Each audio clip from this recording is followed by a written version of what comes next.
I can already feel the glares from some of the people who clicked on this after reading the title. So, hey, ¿qué pasa, YouTube? How's it going, guys? So, quick little intro to what this, I want to call this a new series. Basically, what I did about, I want to say like about a year ago, a few months ago, probably earlier this year. I don't even remember.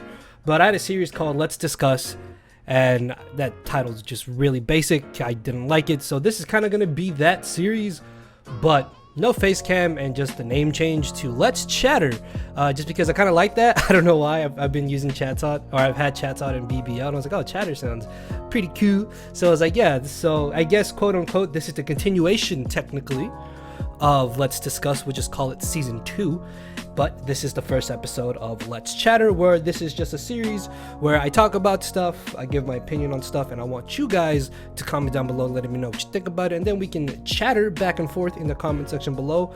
So as the title says, this is why Tapu Bulu, in my opinion, well, it's not the specific title, but this is why Tapu Bulu is the worst Bulu in Draft League format. Now obviously, because this is going to be towards Draft League, I'm not going to be talking about it in Smogon OU, although I don't really play OU much. When I do play Smogon, it's typically lower tiers, because I've always liked lower tiers since I got into the game back in late 4th gen, so always been a lower tier guy. But in OU, obviously you can't really prepare for what you're going to be facing, because in a sense it's kind of random, so Bulu has way more leeway in just regular Smogon OU. But when it comes to Draft League format, obviously you're able to see what your opponent brings, you're able to prep for what your opponent is going to bring or what you think they're going to bring, and that's where Bulu has a really big flaw. And I feel like I should also touch on the other Tapus real quickly, just to give more of a reasoning why I think Tapu Bulu is just absolute garbage. So for instance, Tapu Lele, typically banned. Tapu Lele is absurdly powerful, arguably, honestly, probably the best Tapu, just because it's typically always banned, although I have been in leagues where it was allowed and it hasn't really done that great. So I don't know, maybe there could be arguments to allow Tapu Lele in more normal leagues, because Tapu Koko already is probably one of the best, if not the absolute best Pokemon in general in the Draft League format, and Tapu Koko is an absolute monster. That thing is able to do so much for just one Pokemon. It can run so many different sets. Tapu Lele more or less just hits really hard because of Psychic Terrain boosting, its Psychic Stab, and even though Dark types are immune to Psychic, its secondary typing, which is Fairy, allows it to hit those Dark types. So only really Steel types are the best answers to Tapu Lele, and even then it can just run HP Fire and Focus Blast, which is absolutely terrifying. So yeah, that's typically why I want to say Lele is typically banned, just because there's only really one type that can deal with it, and that's a giant problem. So Koko, we already know, is really good. It's not good enough to the point where it should be banned, in my opinion. You can definitely deal with it.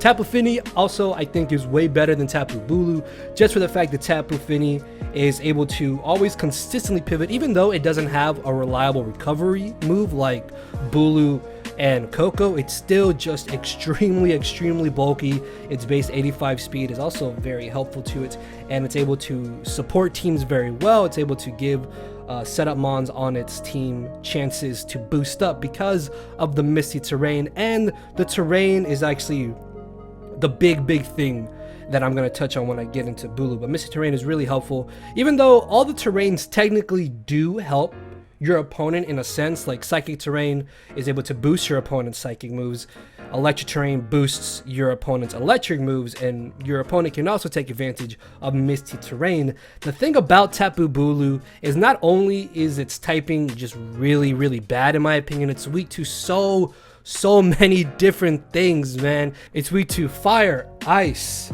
flying, steel, and most importantly, it's weak to poison. Not only is it weak to poison, it's 4 times weak to poison. And in a Draft League format where Tapu Bulu, where yes, its defenses are not that bad, like 70 base HP, 115 defense, and 95 speed def, is pretty good.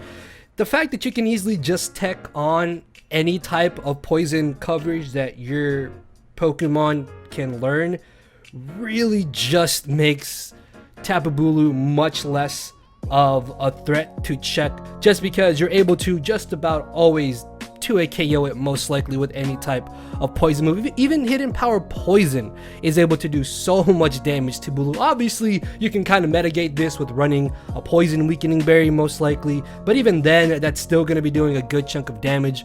And another thing about it too is that because Bulu only has a base 75 speed stat, it's not typically going to be outspeeding a lot of things, which also just really hinders it, honestly, because it can just be taken advantage of. And while yes, offensively something like Choice Banded Woodhammer is absolutely devastating, you have to think about it too, that if you're going up against a Choice Bulu, if it locks itself into a move, then you just have something else in the back of your team to come in and take advantage of it. Okay, if it starts to Swords Dance, well, just bring in something faster than it that you teched on a poison move for. Oh, it starts going for bulk up, just bring in something faster. It's subbed, that's probably not going to be hitting that hard, and you probably shouldn't let it get behind a sub in general. It's defensive, okay, it's probably not going to be hitting that hard at all, and then you can pivot in around it. And then that's not even going into its ability, dude. Grassy Terrain, or Grassy Surge I should say, which summons Grassy Terrain, is absolutely terrible. It is easily the worst terrain out of all the Tapus, and I would bet money on that. Well, I mean, this is just my opinion. This is why, like, we can discuss this. You can argue in the comment section telling me why you think Bulu is actually the best Bulu, or why you think my opinion is stupid and trash. I don't know. Let me know in the comment section below, though. So, Grassy Terrain is just really terrible because you do not want to give your opponent HP. Why would you want to give your opponent more HP than they need to have? Yes, Bulu is essentially giving itself free leftovers, basically. So if you have leftovers along with Grassy Terrain, you're gaining back 12% HP every turn, which is really good for Bulu. But at the same time, your opponent can also just take advantage of that with any type of wall that they have. Not to mention that this is where offensive Bulu does kind of seem a little bit bad, because if you're able to typically 2A KO something with Bulu, but because you're giving them Grassy Terrain and then they have leftovers, they're going to be switching in, taking the hit, and then recovering back up 12% of HP, and recovering enough to the point where Bulu is going to miss out on the actual 2A KO itself. And that is just really, really bad. Its best stab is Woodhammer, which in itself gives recoil damage to Tapu Bulu, which yes, is mitigated a little bit by Grassy Terrain, but even then, it's really not that helpful because Bulu is still losing its own HP in the process while still recovering HP for your opponent. That is very easy to take advantage of. You can easily play around your opponent's Tapu Bulu, and if they have Grassy Terrain up, then oh hey, you can just try to play around that, getting Pokemon to recover them back up every single turn and gain back HP every single turn, and that in itself is going to put your opponent in a disadvantage even though they have Bulu, which is a tier 1 typically. Now I by no means am saying Bulu should drop down to like tier 2, well, I would argue tier 2 maybe. I feel like if it was a tier 2, then I would definitely pick Tapu Bulu just because it's really not worth a tier 1 pick in my opinion. Now obviously you can pair it with Unburdened Mons, things like Hawlucha, and Hitmonlee, for example, have Unburdened. They can take advantage of that with Grassy Seed,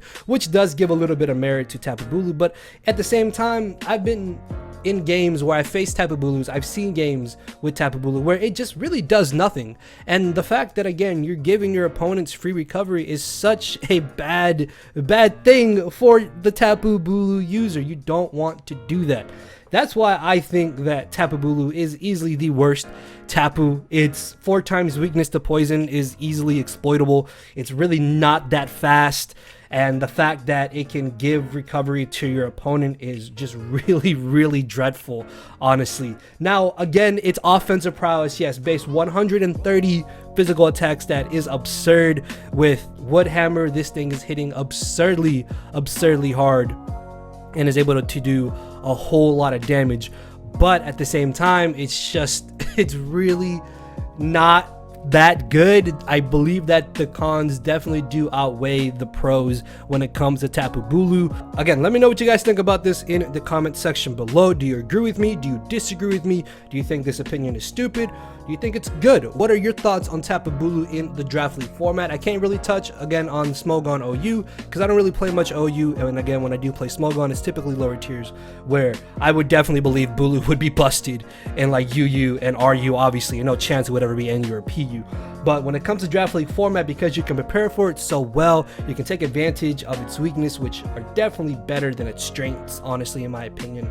But again, let me know in the comment section below. And if you like this and you would like me to continue doing these Let's Chatter videos and uploading them a little bit more often, let me know as well in the comment section below. Hit that thumbs up button, and I will see you all tomorrow. So later, everybody.